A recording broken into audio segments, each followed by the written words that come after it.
Channel ചർച്ചയിലെ വിദ്വേഷ പരാമർശത്തിൽ BJP. നേതാവ് പി.സി. ജോർജ് ജയിലിലേക്ക്. ജോർജിനെ 14 ദിവസത്തേക്ക് റിമാൻഡിൽ. ജാമ്യാപേക്ഷ തള്ളി ഇരാറ്റുപേട്ട മജിസ്ട്രേറ്റ് കോടതി തള്ളി. പി.സി. ജോർജ് 6 മണി വരെ പോലീസ് കസ്റ്റഡിയിൽ. വിവരങ്ങളുമായി അതുല്യ രാമചന്ദ്രൻ ചേരുന്നുണ്ട്. അതുല്യ, വിശദാംശങ്ങൾ എങ്ങനെയാണ്? ഹരിത, പി.സി. ജോർജിനെ വളരെ നാടകീയമായ രംഗങ്ങൾക്കൊടുവിലാണ് ഇപ്പോൾ റിമാൻഡ് ചെയ്തിരിക്കുന്നത്. നേരത്തെ ഇന്ന് പോലീസ് സ്റ്റേഷനിൽ ഹാജരാകാൻ സാവകാശം തേടിക്കൊണ്ട് പി.സി. ജോർജ് ഈ ജാമ്യാപേക്ഷ തള്ളി പോലീസ് സ്റ്റേഷനിൽ ഹാജരാകാൻ നോട്ടീസ് നൽകാനുള്ള പോലീസിന്റെ നീക്കം വന്നപ്പോൾ തന്നെ ഹാജരാകാൻ സാവകാശം വേണമെന്ന് കാണിച്ചുകൊണ്ട് അപേക്ഷ നൽകിയിരുന്നു. പി.സി. ജോർജിനെ ഈ നോട്ടീസ് നൽകാനായി വീട്ടിലെത്തിയപ്പോൾ അവിടെ ജോർജ് ഇല്ലാത്തതിനാൽ തന്നെ ഈ പോലീസ് സംഘം അവിടെ നിന്ന് മടങ്ങുകയായിരുന്നു. അതിനെ തുടർന്ന് ഇന്ന്, അതായത് തിങ്കളാഴ്ച രാവിലെ 10 മണിക്ക് പോലീസ് സ്റ്റേഷനിൽ ഹാജരാകാം എന്നാണ് പി.സി. ജോർജ് അറിയിച്ചിരുന്നത്. എന്നാൽ 10 മണിയായിട്ടും പി.സി. ജോർജ് അവിടെ എത്തിയില്ല. മാത്രമല്ല, പി.സി. ജോർജ് വീട്ടിലും ഉണ്ടായിരുന്നില്ല. ആ ഒരു സാഹചര്യത്തിൽ പോലീസ് പി.സി. ജോർജിനെ അറസ്റ്റ് ചെയ്യാനുള്ള നീക്കങ്ങളിലേക്ക് കടക്കുകയായിരുന്നു.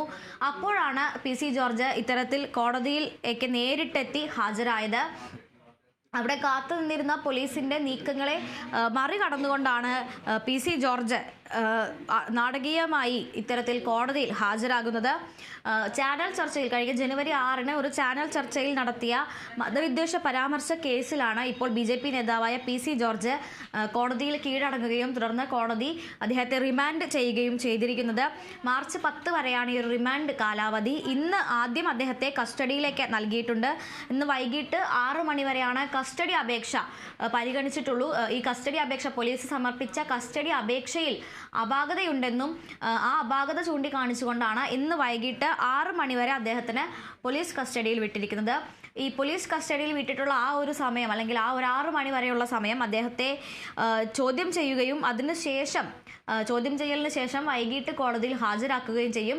കോടതിയിൽ ഹാജരാക്കിയ ശേഷമായിരിക്കും അദ്ദേഹത്തെ ജയിലിലേക്ക് മാറ്റുക.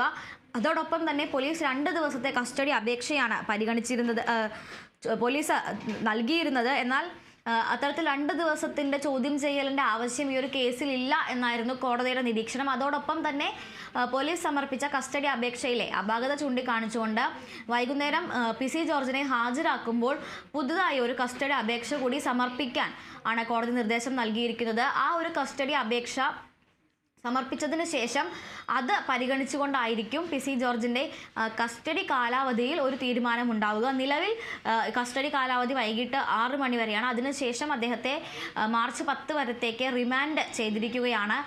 എന്തായാലും കൂടുതൽ ദിവസം കസ്റ്റഡിയിൽ വേണം എന്ന് തന്നെയാണ് പോലീസിൻ്റെ ആവശ്യം.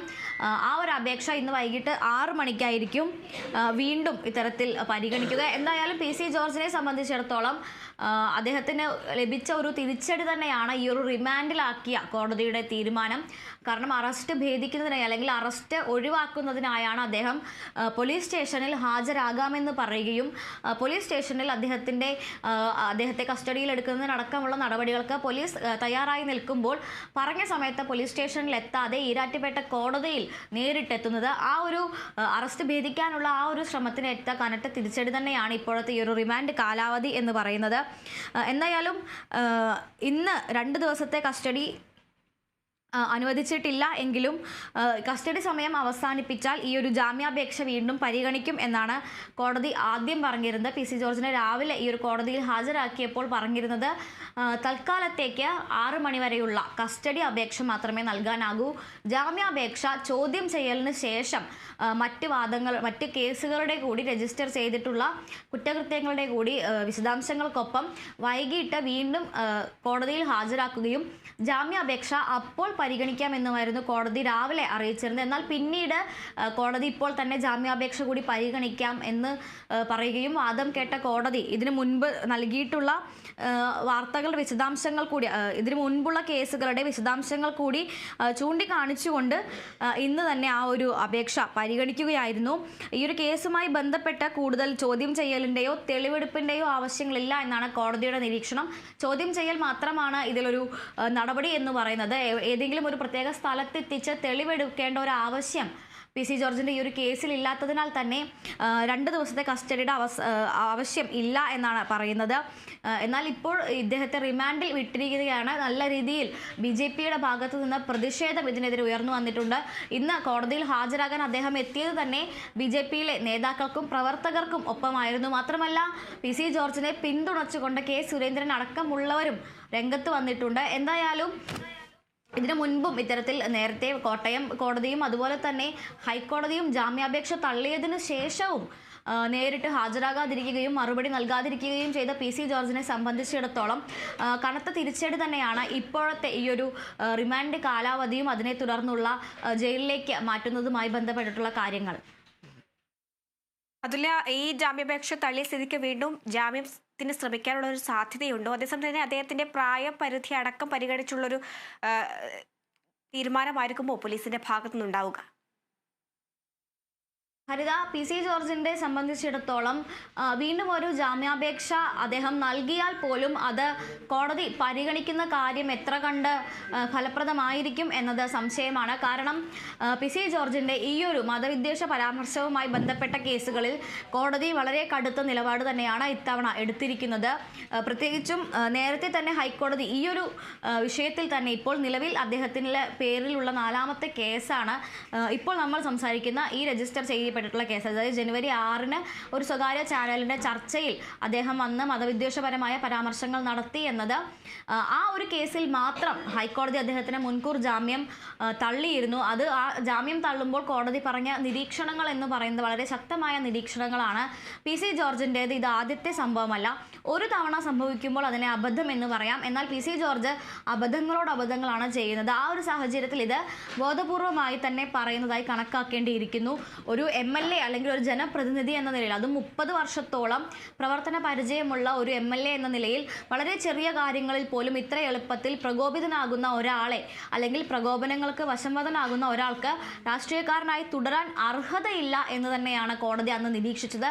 അതോടൊപ്പം തന്നെ ഇത്തരത്തിലുള്ള യാതൊരു പരാമർശങ്ങളും ഇനി വെച്ച് പൊറുപ്പിക്കില്ല എന്നും കോടതി പറയുകയുണ്ടായി. ആ ഒരു സാഹചര്യത്തിൽ PC ജോർജ് ഇനി ജാമ്യത്തിന് ശ്രമിച്ചാലും ജാമ്യം ലഭിക്കുന്ന കാര്യം സംശയമാണ്. കാരണം അദ്ദേഹത്തിൻ്റെ 4ാമത്തെ ഈ ഒരു രീതിയിലുള്ള സമാനമായ രീതിയിലുള്ള കേസാണ് ഇത് എന്ന് പറഞ്ഞിരുന്നല്ലോ.